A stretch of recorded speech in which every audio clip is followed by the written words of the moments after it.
selalu dimulai dari sesuatu yang kecil. Dalam desain, hal ini disebut ringkasan desain. Apa sih ringkasan desain itu? Ringkasan desain adalah dokumen singkat, biasanya 2 hingga 20 halaman, yang berisi siapa, apa, kapan, bagaimana, dan mengapa sebuah proyek dibuat.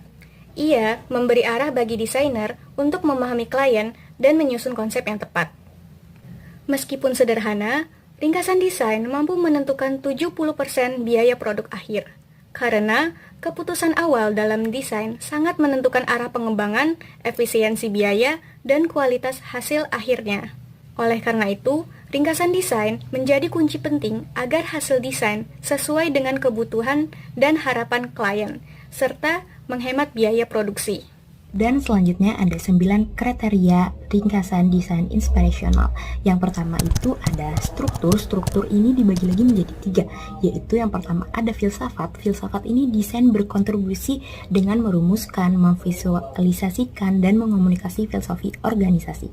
Yang kedua ada struktur. Struktur ini desain memberikan pengetahuan terkait desain untuk kekuatan, kelemahan, peluang, ancaman, SWOT dari analisis 5 kekuatan. Dan yang ketiga ada inovasi. Inovasi ini desain bersama-sama menciptakan konsep inovatif, memvisualisasikan, dan mengomunikasikan peluang inovasi. Selanjutnya yaitu ada konteks. Konteks itu pun dibagi lagi menjadi 3, yaitu yang pertama ada sosial atau manusia. Nah, sosial manusia ini berpartisipasi dalam studi pengguna, menguji ide-ide konseptual, dan mengomunikasikan temuan. Dan yang kedua itu ada lingkungan. Lingkungan itu desain berkontribusi terhadap lingkungan dengan mengeksplorisasi peluang ramah lingkungan. Dan yang ketiga dari konteks ini yaitu kelangsungan hidup. Kelangsungan hidup ini memberikan pengetahuan terkait desain untuk pengembangan model bisnis termasuk pemosisian, penciptaan, nilai, dan pengurangan biaya. Selanjutnya ada dari performa. Performa ini dibagi lagi dan lagi menjadi 3, yaitu yang pertama ada proses. Proses ini bersama-sama membuat ringkasan, desain, mensintesis konsep, menyempurnakan, dan memberikan dukungan dalam pengembangan selanjutnya. Yang kedua dari performa itu adalah fungsi. Desain ini berpartisipasi dalam menginterpretasikan aspek penyedia dan pengguna ke dalam fungsi dan feature. Dan yang terakhir dari performa dan 9 karakteristik ini adalah ekspresi. Ekspresi itu desain menerjemahkan aspek penyedia dan pengguna ke dalam atribut dan juga bentuk, fitur, proporsi, permukaan, dan detail-detail segala macam. Desain menciptakan penyataan konsesif yang didukung oleh cerita yang menarik. Selanjutnya, saya akan membahas contoh ringkasan desain inspirational dengan studi kasus Lego. Lego memiliki filosofi bermain dengan baik, yaitu mengajak anak-anak untuk berimajinasi, berpikir kreatif, dan belajar sambil bermain. Dari sisi struktur, perusahaan Lego ini tetap dikelola dengan keluarga pendirinya yang berfokus pada produk intinya yaitu Lego Bricks. Inovasi Lego ini terlahir dari mendengarkan konsumennya. Mereka menyadari bahwa anak-anak ini lebih tertarik pada set dengan alur cerita dan karakter, sehingga produk barunya selalu dikembangkan sesuai dengan permintaan konsumen. Selain itu, Lego juga memanfaatkan teknologi untuk menjaga kualitasnya dan mempercepat proses produksi. Pasar utamanya dari Lego adalah orang tua dan anak-anak. Dari sisi lingkungannya, Lego juga mengurangi ukuran kemasannya agar lebih ramah terhadap lingkungan. Fungsi yang ditawarkan tidak hanya untuk sebagai mainan, tetapi juga sebagai wadah yang praktis, kuat, dan bisa digunakan jangka panjang.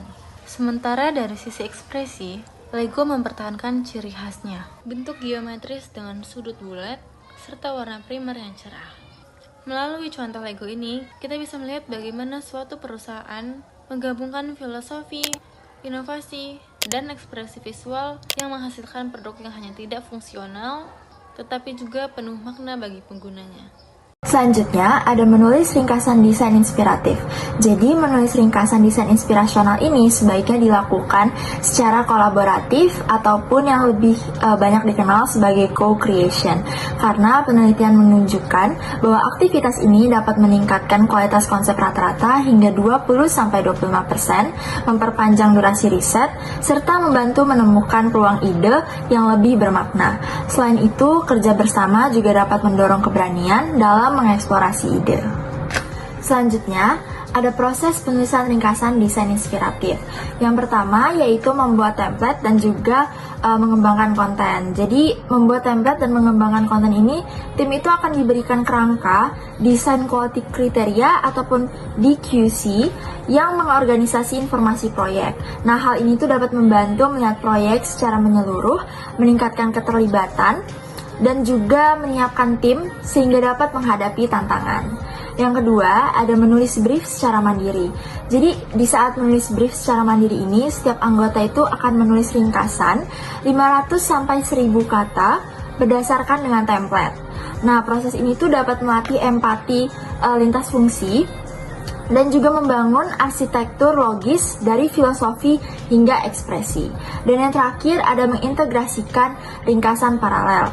Nah, di saat kita mengintegrasikan ringkasan paralel, tim itu akan meninjau, membandingkan, lalu menyatukan ringkasan individual menjadi dokumen akhir yang lebih seimbang dan juga pastinya lebih efektif.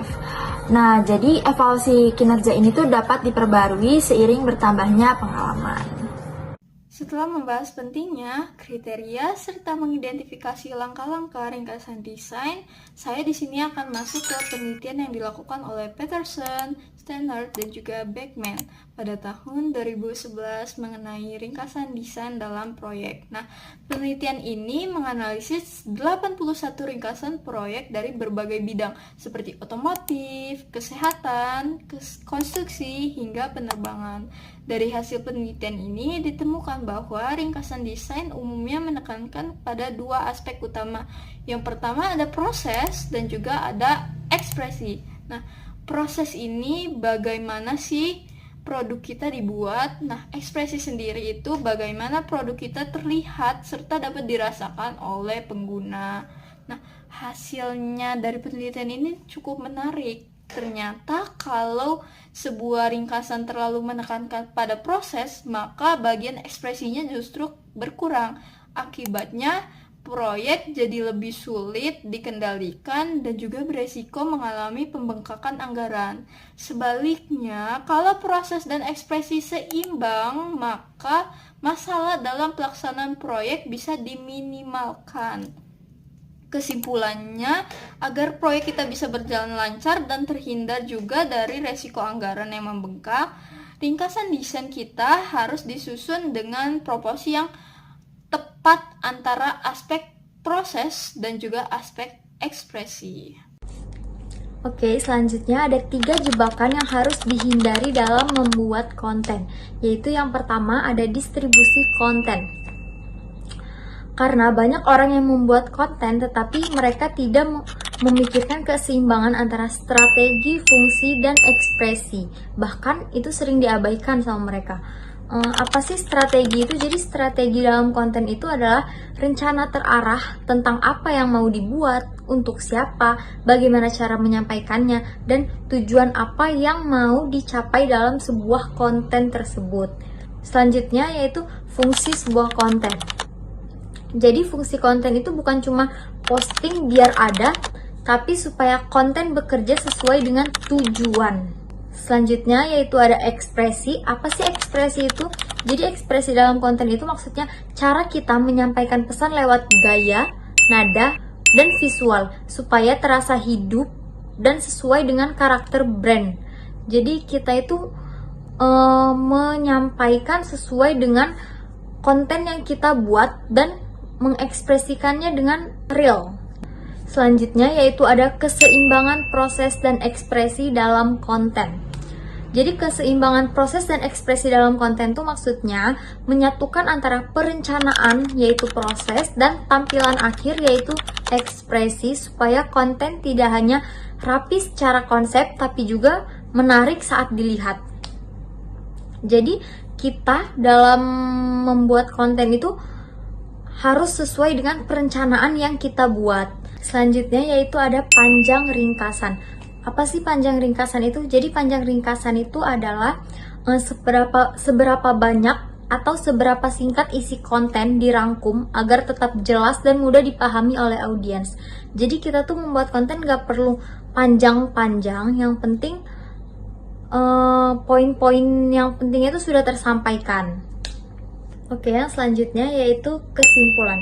Jadi kesimpulannya adalah ringkasan desain itu sebenarnya bukan sekedar catatan, tapi alat penting untuk menyampaikan strategi, kemampuan, dan arah bisnis ke tim desain.